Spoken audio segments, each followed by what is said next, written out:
sejam todos bem-vindos e bem-vindas a mais um programa Melhor Versão, porque o melhor de você está em você. Eu sou a Simone Lopes da Morena Jambo. Se você ainda não me segue nas redes sociais, vou deixar aqui meu arroba Morena Jambo oficial com 2 Fs. E no programa de hoje, desafios da área educacional pós-pandemia, eu estou aqui com a Silvia Almeida.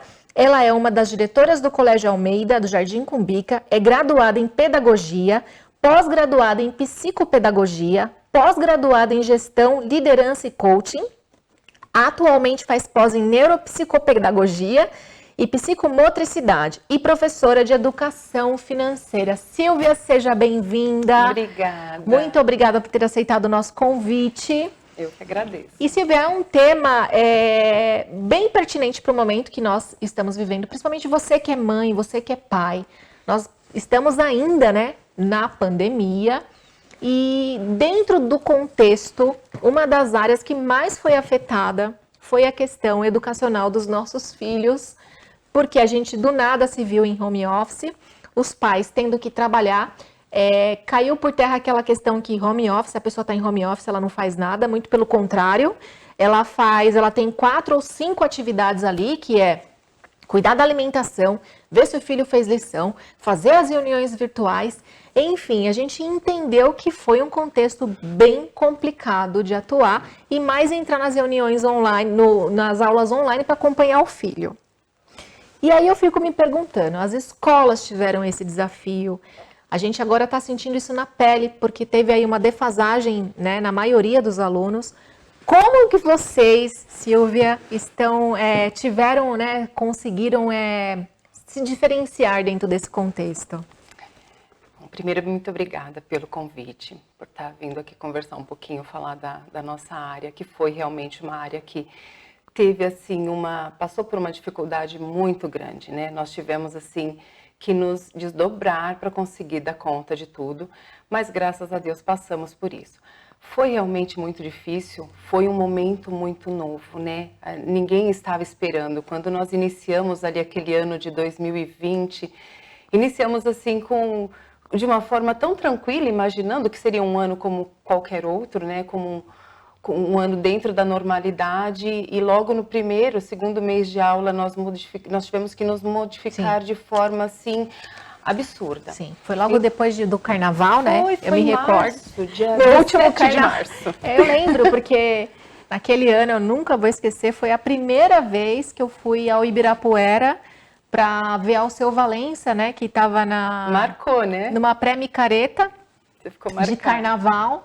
E eu falei, não, Alceu Valença, tenho uma admiração incrível por ele, é da minha terra, Pernambuco. Eu falei, eu vou ver Alceu Valença. Tinha começado a namorar, então o namorado foi junto. E quando passou 2 semanas, tudo fechou. Exato. Foi muito engraçado, hoje a gente pensando por esse lado, falei porque a gente começou o ano tranquilamente. Fizemos um passeio, no dia que nós fizemos o passeio, que foi numa sexta-feira, foi o nosso último passeio. As crianças foram para a escola, nós fomos para o passeio, e a gente ouvia falar da pandemia, que estava na China, estava vindo, tal, mas não era uma coisa que a gente imaginava que era de uma hora para outra, Tudo bem, era comentado. Quando chegou na segunda-feira já se fechou tudo. Então, nós fomos para o passeio, segunda-feira não tinha mais aula. E foi tudo muito rápido.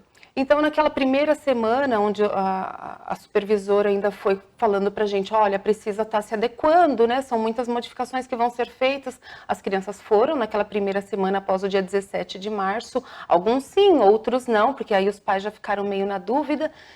E aí foi quando a gente começou a modificar. Foi uma semana ali com algumas crianças. Na semana seguinte fechou exatamente tudo, não tinha mais criança nenhuma na escola. E aí a gente não sabia lidar com aulas online. A gente nunca havia trabalhado dessa forma. E aí a gente entra num outro universo, Silvia, que muitos dos seus professores até deveriam ter dificuldade com tecnologia. Com certeza. Que pra gente já foi, né? A gente Com que já certeza. estava ali no mundo corporativo, já é o nosso dia a dia, reuniões, papapá. Mas quando a gente entrava no meeting ou nas outras ferramentas, ai, não tá funcionando, liga o áudio, aí a câmera, aí Então, não sei o que. Eu falei, meu Deus do e não é céu. só isso, assim, os professores no geral, eu tô falando até de mim mesmo, né? Que eu também estava gravando aula, estava gravando e o que aconteceu?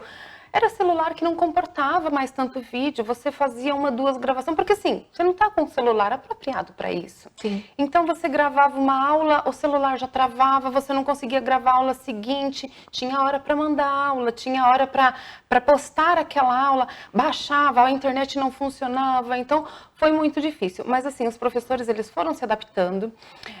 Quando nós chegamos ali no meio do ano passado, eu comecei a olhar as primeiras aulas de 2020 e as aulas do meio do ano passado. Eu falei, gente, mas nós melhoramos muito, né? A evolução Porque, que teve assim, também, a gente, né? dentro da escola, né? Os professores foram, cada um ia se adaptando de uma forma, né? Colocava uma mesa, colocava outra em cima, para poder o celular ficar numa altura boa para conseguir. E aí fomos nos adaptando, tivemos muitos desafios. Ficaram aulas boas? Não ficaram. No começo foi muito difícil. As últimas eu falo, gente, a gente já tá craque nisso, né? Já estamos tirando de letra. Mas assim, foi muito difícil. Junto com isso, teve o problema das crianças, né? Da gente estar enviando e nem todas as crianças ter o acesso. Porque elas dependiam dos pais também, né? E eu fico eu fico baseando na minha situação, que eu, como mãe, até a gente conversou isso nos bastidores, eu me senti uma mãe displicente, porque muitas das aulas do meu filho eu não acompanhei, e ele só tinha, na época, 5 anos, e ele não tinha como entrar sozinho, se eu não entrasse, conectasse, ele não ia entrar. Então, foi um desafio muito grande também para os pais. Esse foi um problema muito grande, porque da mesma forma que nós na escola estávamos com problema para gravar as aulas, para enviar as aulas, para ter a internet, nós também estávamos com dificuldade. Em casa, os pais passavam pela mesma coisa. Sem contar que não era só a criança que precisava acessar o computador. O pai muitas vezes estava trabalhando com aquele computador. Então a gente precisava elaborar 1000 formas, pensar em formas diferentes que aquela aula pudesse chegar até a criança, que não prejudicasse o pai também, porque às vezes a gente falava, olha, vai ter aula, a gente está enviando a aula, o pai falava, então, mas eu não posso deixar ele assistir agora, porque eu estou trabalhando, eu estou usando o celular, ou eu estou usando o computador. Então, assim, a gente ficava, meu Deus, mas e agora? Se a criança também não tem acesso em casa? E essa foi uma dificuldade, porque assim, a nossa escola é uma escola particular, mas se você pensar que todos têm o mesmo acesso, todos têm a mesma condição, não tem. Né? É verdade. Então, tem crianças lá que, por exemplo, são 2, 3 filhos e o pai tem um computador em casa, só que são 3 crianças que precisavam para fazer a aula. Meu Deus, é verdade. Aí como é que faz? Né? Como que você faz? Você tem que optar por um filho só fazer aula por dia? É muito complicado. Então, assim, foi muito difícil. Graças a Deus passamos por isso.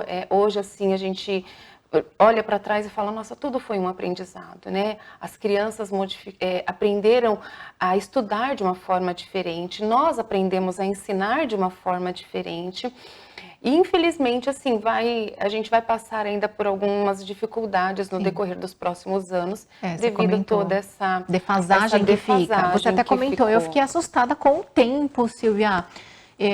Nos bastidores a gente estava conversando e falei para ela, Silvia, essa defasagem, né? Por quanto tempo as crianças vão arcar com esse prejuízo? Ela falou assim, Mani, bastante tempo ainda, viu? Tô falando aí de coisa 5, 6, 7 anos para frente, que talvez tire essa defasagem escolar.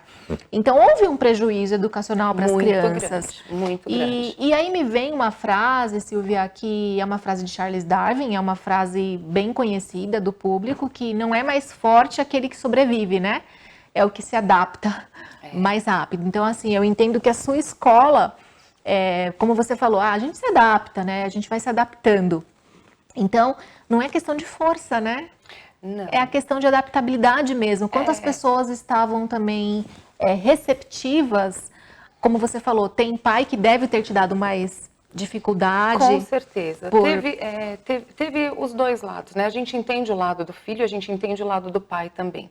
Então, assim, o pai trabalhando em casa, com a criança em casa, ela se dispersa, muitas vezes ela não consegue prestar aquela atenção que deveria e que estaria prestando se fosse uma aula presencial, e nem sempre o pai tem aquela paciência Sim. ou tem aquele tempo disponível para ficar do lado da criança. Então, assim, há crianças que foram muito bem durante a pandemia, que tiveram uma perca mínima, assim como há crianças que tiveram uma perca muito acentuada. E hoje, se essas duas crianças estão na mesma sala, quem está tendo problema agora é o professor, para conseguir trabalhar nivelar a equipe, forma, né? Nivelar a turma. E vou te falar mais, pelo menos eu passei a valorizar muito a profissão de vocês. Graças a Deus serviu para isso. Porque, de verdade, né? É só quando a gente passa que a gente consegue se colocar no lugar do outro, né?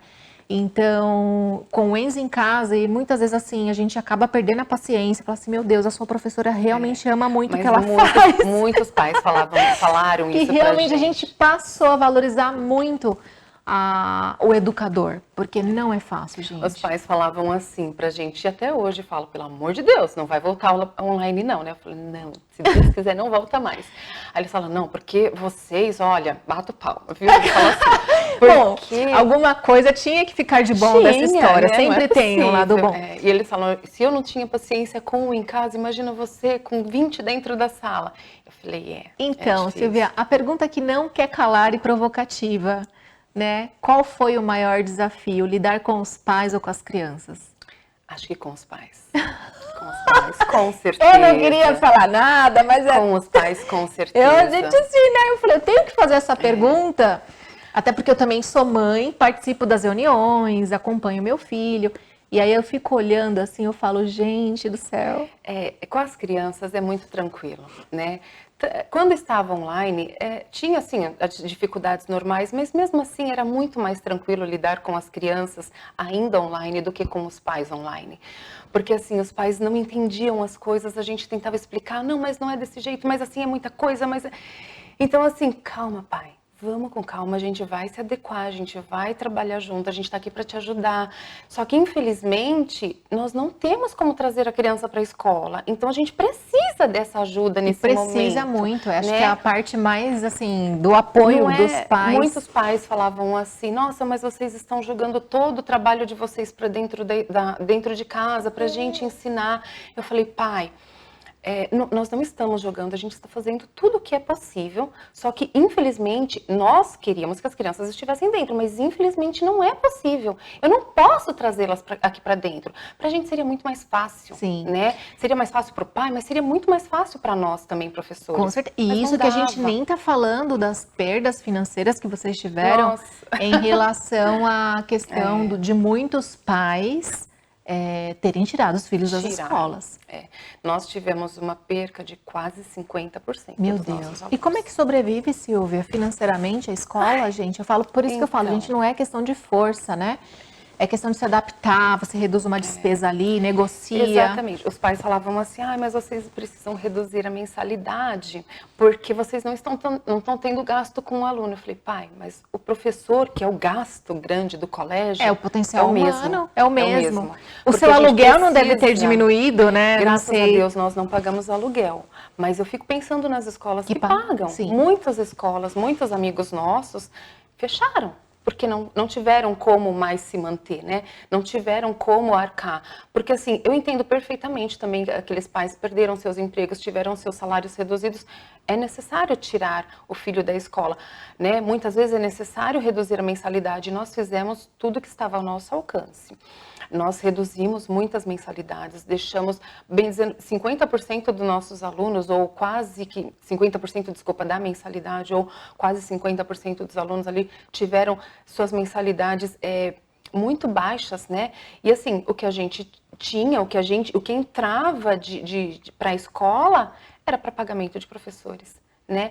Então, assim, a gente foi reduzindo, até assim chegar no momento da gente não conseguir, por exemplo, ter que diminuir taxa de xerox, ter que diminuir folhas para mandar para as crianças, porque a gente já não tinha mais condições. Ou né? seja, realmente foi bem Quem desafiador. é da direção, né, como graças a Deus nós somos em 3 irmãs, a gente falou assim, gente, A gente fica sem, né? Vai fazer o quê? Abrir mão. A gente né? tem que abrir mão, porque ou a gente abre mão... Se sacrificar pelo É, negócio ou e você pelo abre propósito, mão, né? ou você abre mão ou você fecha a escola, né? Então a gente optou por estar abrindo mão do que a gente Sim. deveria receber ali todo mês.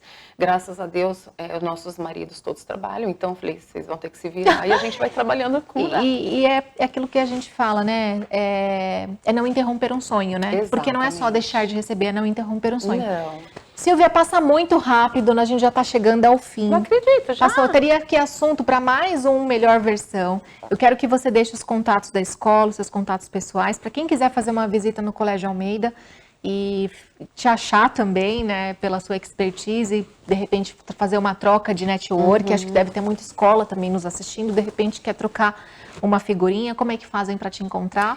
Então, pode estar nos procurando tanto no Instagram quanto no Facebook, Colégio Almeida, acha muito fácil lá o nosso colégio. O meu pessoal é silviaalmeida.a, pode estar me procurando também, o que eu puder estar auxiliando. Eu falo para os pais assim, o que estiver ao meu alcance para tentar minimizar, para tentar ajudar, nós estamos fazendo, né? Eu faço a minha parte, as minhas irmãs que são da direção também estão ali para poder ajudar. Estão precisando, é só nos procurar. O nosso telefone lá do colégio é o 2483-2355. Estamos à disposição para poder estar auxiliando, tomarem um café, quem quiser conhecer o nosso colégio lá. Tá Gente, muito obrigada. Silvia, obrigada pela tua presença, pela tua participação. Obrigada. Foi uma honra receber você Prazer aqui. É meu. E você que está aí do outro lado, este é o programa Melhor Versão, porque o melhor de você está em você. Te vejo no próximo programa, hein? Beijos!